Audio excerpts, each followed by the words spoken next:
kill him. And then he amps it up by basically like, it's like instead of like,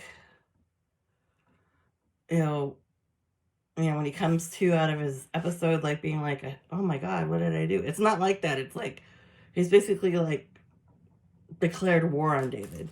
So David has to flee his homeland, and he ends up going to different areas with Saul's daughter, because that's his wife.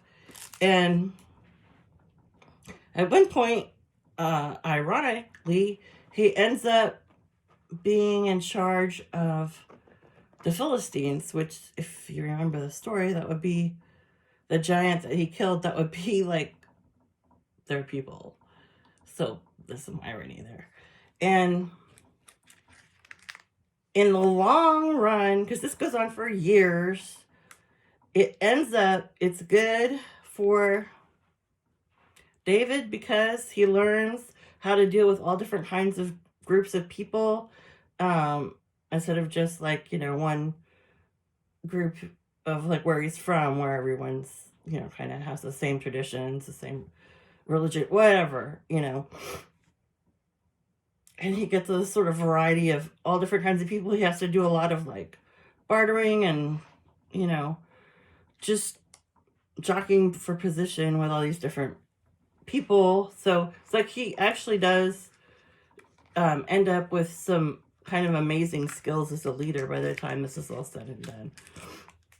But Saul just goes on this crazy tirade where he wants to kill him, and he like has, all these people coming after him all the time, and there's all this weird stuff, like prophets are killed, like there's crazy stuff, like he's ordering like prophets to be beheaded and stuff if they like, I think like some, I shouldn't say prophets, I think they are though, like a really important religious figure, kind of in hermit mode.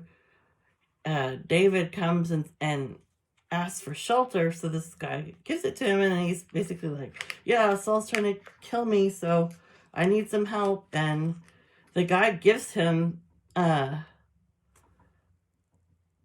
sword that was actually Goliath, which is actually insane, like how that all comes full circle. And that's all he has. But then when Saul finds out that religious guy did that, he has him killed.